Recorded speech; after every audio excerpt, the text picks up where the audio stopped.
Kawal tiger జోన్లో పులుల కోసం రాజమార్గాలు సిద్ధమవుతున్నాయి. పులుల రాకపోకలకు 7 రాజమార్గాలు నిర్మిస్తోంది అటవీశాఖ. అండర్ పాస్ల నిర్మాణంతో వన్యప్రాణుల సంచారానికి ఎలాంటి ఇబ్బంది ఉండదు. ప్రధానంగా రోడ్లు దాటే క్రమంలో ప్రమాదాలు తప్పుతాయని, వాహనాలతో ముప్పు ఉండదని చెప్పారు అటవీ అధికారులు.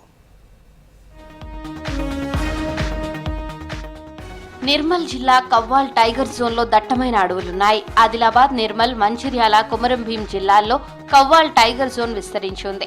విశాలమైన ఈ అడవుల్లో ఎన్నో రకాల వన్యప్రాణులు ఆవాసం ఉంటున్నాయి. ఇవి అటవీ ప్రాంతంలో ఒక దగ్గర నుంచి మరో దగ్గరకి నిత్యం రాకపోకలు సాగిస్తుంటాయి. ఇక్కడికి నిత్యం మహారాష్ట్ర నుంచి పులులు వస్తూ పోతూ ఉంటాయి. ప్రధానంగా తడోబా, తిప్పేశ్వర్, క్వినట్ ప్రాంతాల నుంచి పులులు వస్తుంటాయి. అక్కడి నుంచి వచ్చే క్రమంగా రోడ్లు వీటికి అడ్డంకిగా మారుతున్నాయి. రోడ్లపై వాహనాలు, జనసంచారంతో పులులు గమ్యాన్ని మార్చుకుంటున్నాయి. కవ్వాల్లో అడుగు పెట్టకుండానే వెనక్కి వెళ్లిన సందర్భాలు కూడా ఉన్నాయి.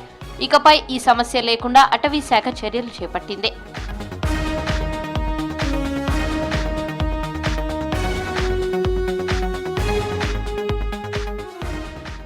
కవ్వాల్ టైగర్ లో పులులు సంచరించే మార్గంలో 61 జాతీయ రహదారి పనులు జరుగుతున్నాయి. ఈ రూట్ లో పులులకు రాకపోకలకు ఇబ్బంది కలగకుండా 7 రాజమార్గాలు నిర్మిస్తున్నారు అధికారులు. మామడ మండలం కోరిటికల్ నుండి ఖానాపూర్ వరకు పులులు, చిరుతలతో పాటు దుప్పులు, జింకలు, కొండగొర్రెలు సహా ఎన్నో వన్యప్రాణులున్నాయి. ఇవి సంచరించే మార్గంలో అండర్ పాస్లు కడుతున్నారు అధికారులు. మామడ మండలంలోని బోరిగాల్లో 1, దిమ్మతుర్తి అటవీ ప్రాంతంలో 4, మస్కాపూర్లో 2 అండర్ పాస్లు నిర్మిస్తోంది అటవీ శాఖ. 3 మీటర్ల ఎత్తు, 30 మీటర్ల వెడల్పుతో అండర్ పాస్ల నిర్మాణం చేపట్టారు అధికారులు. పైనుంచి వాహనాల రాకపోకలకు బ్రిడ్జ్లు నిర్మిస్తున్నారు. వీటి నిర్మాణం పూర్తయితే అండర్ పాస్ల నుంచి వన్యప్రాణుల రాకపోకలకు ఎలాంటి ఇబ్బంది ఉండదు. ఈ పనులు దాదాపు చివరి దశకు చేరుకున్నాయి.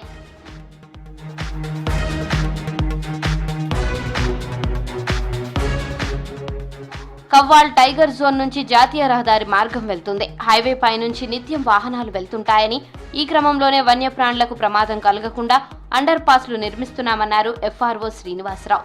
నేషనల్ హైవే రోడ్డు మీద మా అడవి జంతువులైనటువంటి పెద్ద పులి, చిరుతపులి, నెమ్మళ్ళు, దుప్పులు, ఇంకా ఎలుగుబంట్లు నిత్యం రోడ్డు మీద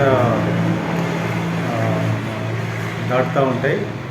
దాటినప్పుడు జరిగేటటువంటి రహదారి ప్రమాదాలు నివారించడం కోసం యానిమల్ అండర్ ప్రాసెస్లు ప్రపోజ్ చేయడం జరిగింది. దీంట్లో భాగంగా 8 యానిమల్ అండర్ ప్రాసెస్లు నిర్మాణం చేయాలని నేషనల్ హైవే అథారిటీ వాళ్ళకి సూచన ఇచ్చారు. అందులో దిమ్మదుర్తి రేంజ్లో ఒక 4 నిర్మాణంలో ఉన్నాయి యానిమల్ అండర్ ప్రాసెస్లు. అవి దాదాపుగా 90% వరకు పూర్తిగా వచ్చినాయి. అండర్ పాస్లతో వన్యప్రాణులకు రోడ్డు ప్రమాదాల నుంచి ముప్పు ఉండదన్నారు జంతు ప్రేమికులు. వన్యప్రాణుల సంరక్షణకు అధికారులు చొరవ తీసుకోవడంపై హర్షం వ్యక్తం చేస్తున్నారు.